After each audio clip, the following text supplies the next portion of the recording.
I'm a lone wolf. I'm a lone wolf. I'm a lone wolf. I'm a lone wolf. I'm a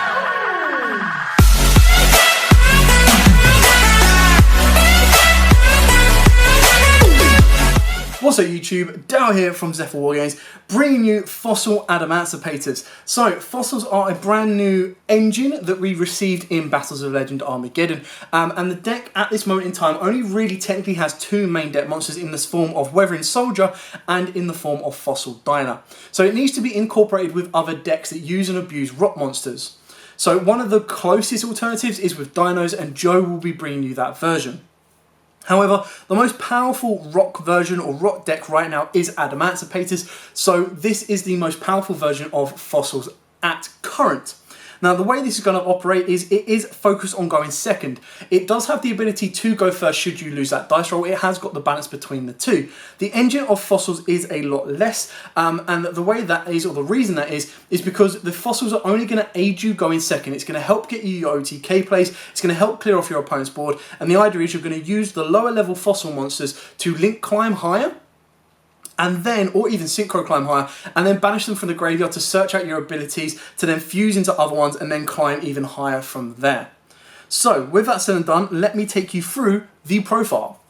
So before we get started, please smash the like button, hit the notification bell, and subscribe so you do not miss out on anything. So we start off with a double Weathering Soldier. Now, you can actually put this at 1 if you want to, but the reason we've got this at 2 is because the way it goes off is if it's destroyed by battle or sent to the graveyard by a card effect. Now, you're in control of sending it to the graveyard via a card effect, which is the main resource and the main way you're going to deal with it. Once it is sent, you get to add one Fossil Fusion or one card that specifically lists Fossil Fusion in its name. So this allows you to pretty much search out the majority of the Fossil cards should you need them. So this can allow you to get into your Miracle Rupture, your Time Stream, and of course can get into your Fossil Fusion as well. And then they allow you to either fusion up higher or just get to your Fossil Fusion monsters in order to go a little bit further forward. Now, I have taken out the Halifibrax engine, which is literally just Halifibrax and Mecha Phantom Beast O-Line. So if you did cut this down to 1, that could be O-Line, and then you could put Halifibrax in the extra deck. But what I've tried to focus more on this build is exactly what I said, is literally we just want to go for power plays. We just want to make sure that our Fossil Fusion resolves as much as possible. We fuse and climb higher. The idea is you Fossil Fuse, go into a Fossil Warrior, and then Time Stream and go into one of the bigger ones as well. And that's our overall goal. So double Weathering Soldier. Because it is a rock deck, we're playing 3 of the biggest rock boys right now, and that is triple Nibiru. Nibiru actually works out quite nicely because it's a bigger level rock, so it allows you to get into your Skull King and your Skelligus, because everything else that is of high level is going to be relied on your opponent's side of the field or your opponent's graveyard. We've then got triple Doki Doki. I mean, no rock deck is complete without Doki Doki. If you do open up a Weathering Soldier, you can ditch the Weathering Soldier and then go through your Doki Doki plays and get into your Analyzer. Again, no rock deck is complete at current without triple Block Dragon. The most powerful rock monster right now. Banish 3 Earths from your graveyard to special summon this card, and then when it leaves the field, you get to search out rock monsters up to the level of 8. And now that's just mainly going to get into your Adamancipators, but you can search out your Weathering Soldier if you do have the Doki Doki play to push further forward. Triple Kokimiru Guardian, you're going second, so if your opponent does have a monster effect on board, if you drop this on them, this can actually bait out the monster effect negation, or if you are going first, putting this up protects you against Nibiru as well. Then for the Adamancipators, obviously triple Seeker, triple Researcher, and triple Analyzer. Now, Analyzer is actually more important if you're focusing on going second with this deck, purely because it's just a free special summon. A free special summon that can then excavate into a rank 4 play or a level 8 synchro play. So even without using your normal summon and just using the 1 card, the Analyzer can turn into a Dragite, and your Dragite can then clear the board off of 5 possible issues. So straight away there, you've got 3 forms of baiting out your opponent, and then you still have the normal summon or the special summon of Researcher or Seeker as well to extend further. So what I do always advise is special summon your Seeker before you use the effect of Analyzer. Because you special summon out your Analyzer, then special out your Seeker, your opponent has to waste 2 monster negates and you still haven't even used your normal summon. So if you get the ability of going Analyzer, Seeker, Researcher, your opponent's going to go, okay, I've got to get rid of 3 monster effects, because you can go Analyzer, Excavate. If that resolves, make Dragite. Straight away you're causing your opponent issues that route, and then you still have Seeker and Analyzer to go off from there, which is why Analyzer is so cool. The one Gigantis and the one Beta, the Magnet Warrior, I am playing the vanilla engine purely because it's just that additional extension to the board.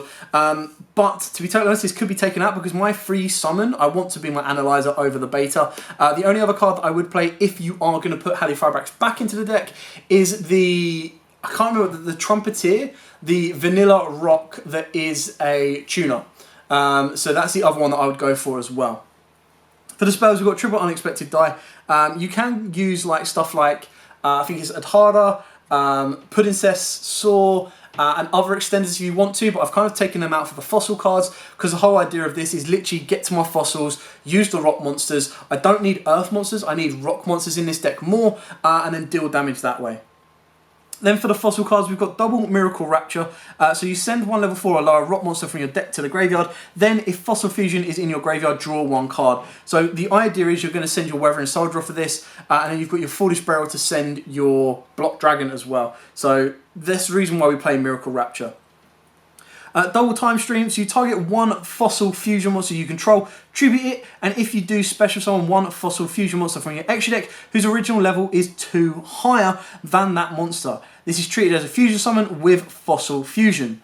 During your main phase, except the turn this card was sent to the graveyard, you can banish this card, add 1 Fossil Fusion monster from your graveyard, and 1 Fossil Fusion monster from your graveyard, then target 1 Fossil Fusion monster in your graveyard and special summon it. So the idea is that you're going to Fossil Fuse into one of your lower levels, which can then, little preview right now, can either be the Skullbone or the Skullgar. You then use Time Stream to get rid of one of these, and then this one could be banished to add a Time Stream, or this one could be banished to add a Fossil Fusion. So it does give you the access to get to either one of these should you need to as well, and it sets up a later gameplay should you need it. We then play double Fossil Fusion. The only downside of Fossil Fusion is parts of its effect. So, fusion summon 1 Fossil Monster, Fusion Monster from your extra deck by banishing fusion materials listed on it from any graveyard except materials with a specific graveyard requirement. If you banish monsters from both graveyards, neither player can target that special summon monster with monster effects. If a face-up Fossil Fusion monster or monsters you control is destroyed by battle or by card effect while this card is in the graveyard, you can add this card from your graveyard to your hand. You can only use this effect of Fossil Fusion once per turn. So again, the idea is what you want to do first is you want to get into your Skullbone. Use Skullbone as a level 4 synchro material. Sorry, not Skullbone. Where are you? Skullgar. Banish the Skullgar. Search out a second Fossil Fusion. Play the second Fossil Fusion. Fossil Fusion. Go into Skullbone. If Skullbone hits the graveyard, or even if it doesn't hit the graveyard, you've got your Time Stream, and you've just got a couple of ways to circle around your fusion spells and your loop spells to get you into your bigger fusion monsters. The idea is, if you're using and abusing your opponent's graveyard, you go with Skullgeus. If you're using and abusing your graveyard and then want to revive from your opponent's graveyard, you go for your Skull King. And this gives you a 2800 beta with piercing or a 3500 beta with piercing. Then finishing off, we've got the one-offs of the 1 Monster Reborn and the 1 Adamancipator Signs. Now what you've got to remember about this is it's just target 1 rock monster in your graveyard and revive it. So you can revive any of your Fossil Fusion monsters as long as they aren't restricted, which they must first be special summoned. So once they're summoned successfully, you can revive it with Signs. It's basically like having 2 Monster Reborns, because then that's another way of going, okay, banish, search, and then if the one you make doesn't need to be banished, you bring it back to the board and then time skip it up. So again, more synergy and able to build these off. And then because we want to be as meta relevant as possible, triple infinite impermanence. Now, like I said, I took out the O-line and I took out the Halley Firebrax just to try a little different route with this deck because I want to make it fossil based, and that is going to be my main focus, is breaking my opponent's board with fossils, using and abusing my opponent's graveyard with fossils, and kind of going from there. And then it's a nice easy engine that you can side out or side down just to be able to go first as well, and the Adamancipators give it that go first ability. So for the extra deck, we only play the 1xEs, and that is the Gallant Granite because it searches out all your rock monsters. You can actually play this, play any rank 4 you want, like an Abyss Dweller, and of course a Tornado Dragon, Bagooska, anything like that if you want. It's entirely up to you. For the synchros, I play the one Adamancipator Risen Reptite. I was looking at other level 6 synchros, and the only other one that caught my eye, and I was like, ooh, that's really kind of cool to play. And the only reason I was looking at other level 6s is because I was just like, alright, I've only got the Reptite, but I am able to pump more level 4s on the board. I can actually offer more with these level 6s. Was like Coral Dragon and Yugioh Guardian, because I was like, ooh, I'm playing with loads of Earth, so I can actually play Yugioh Guardian in 2020. But then I was like, nah, let's be sensible. I want to keep this meta relevant. I want to keep it powerful. So once you get your Reptite, that's all you really need. Reptite gives you the extension to then let you go into your level 8s. Now for defensive level 8s, we play the Borreload Savage Dragon and the Dragite, which Dragite kind of covers offensive and defensive. And then for just pure offensive and a time-winning option is Scarlet Red Dragon Archfiend. This is your space for Halley Firebracks if you want to, but I like the idea of going, okay, cool, here's one of my fossil monsters, I'm going to nuke my own fossil monsters, and then I'm going to banish them to get more effects off to then fusion climb higher. Not to mention you're also going to nuke your opponent's board as well, so you're putting monsters in your opponent's graveyard that you can use and abuse with your fossil monsters to help you climb higher. For the Link monsters, we've got IP Masquerena as a defensive option. You've then got Nightmare Phoenix and Cerberus as defensive and offensive, and this one of course counts as an Earth for your Block Dragon. We've then got Unicorn as defensive and offensive because it doesn't matter. If you've opened up a Nibiru, or you top deck a Nibiru for your 6th card, you get it to the graveyard, your Fossil Fusion for your higher level monsters is more live. For defensive Link 4s, you've got your Appaloosa, and offensive Link 4s, you've got your Access Code Talker, so you're pretty much covering both bases on this. If you want to pick your opponent's board apart, you can climb through the links using your fossil monsters, and then make an Access Code Talker so you've got more clearance, and then you're going to bring your fossil monsters back that can do piercing if there's anything left. Doubt there would be. Then for the fossil monsters, we've got, of course, the one Fossil Warrior Skullbone, the one Skulga. So both of these, this one is one level 4 alarm monster. This is a level 4 alarm monster from your opponent's graveyard. Must first be special summoned with Fossil Fusion. This card can make up to 2 attacks on monsters during each battle phase. You can banish this card from the graveyard and add 1 time stream from your deck to your hand. This one is, if this card attacks a defense position monster, inflict piercing battle damage. You can banish this card from the graveyard, add 1 Fossil Fusion. You're then going to skip or go up into these guys. Now, the one thing that I am currently missing, which allows me to complete the time skip, is the Fossil Warrior Skull Knight, because Konami thought it would be a good idea to short print that card. Currently, it's sitting at about 20 quid. It is the one card that I am missing. I keep saying time skip because I'm used to Dragon Ball, but time stream to bump these guys out. So the time stream is literally target a Fossil Fusion monster you control, tribute it, and then special summon a Fossil Fusion monster from your edge deck whose original level is 2 or higher. So in order to successfully resolve the time stream, you would be replacing your Scarlight or something else in the deck, if you have it, for your Skull Knight. Otherwise, you take out the time stream, you've got more space to play around with, and these are literally going to be used to disrupt your opponent. So, Skullgius is your opponent's graveyard, Skull King is from your graveyard.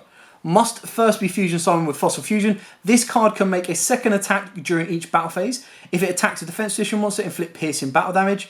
During your opponent's turn, quick effect, you target 1 monster in your opponent's graveyard, discard 1 card, and if you do, special summon that monster to your field. Skullgius is, again, must be fusion summoned, special summoned with Fossil Fusion. Before damage calculation, if this card battles an opponent's monster, you can switch the current attack and defense of your opponent's monsters until the end of the damage step. If this card attacks a defense position monster, inflict piercing battle damage. If this fusion card battles an opponent's monster, any battle damage it inflict is also doubled. So this is your double piercer. This can do 7k if you get a 0 defender. Simple as that. This is probably the one that you'll rely on least, so this can easily be your Skull Knight, but it is the one card that I was missing in order to make the time stream. So you see the synergy between the two and the way it works. And that is it. Short, sweet, simple, and straight to the point. I like fossils. I think they are. I think they are incredibly fun, very, very powerful. The issue is they just can't be operated on their own, sadly. But what they can do that a lot of other decks can't do is provide an incredibly powerful disruption to your opponent's graveyard and incredibly powerful OTK potential. Just by able to fusion climb into your Skullgius or your Skull King to move plays further forward that way as well. And that is why they synergize the most with, of course, Adamancipators, because Adamancipators, like I said at the start, is the best rock deck at currents. So, I hope you like this profile. Like I said, it is quite slightly experimental at the moment. Joe will be bringing you a more fun version with dinos once he gets that, just because it looks like most of these are like, you know, dino there anyway. A king or a skeleton with dino armor, a metal dino. It kind of serves that this deck should be used with dinos. I'm not too sure what his plan is for rock monsters, but I'm sure he will have one. Anyway, for now, thanks for watching. Don't forget to like, comment, subscribe, share. And until next time, guys, as absolutely always, happy dueling.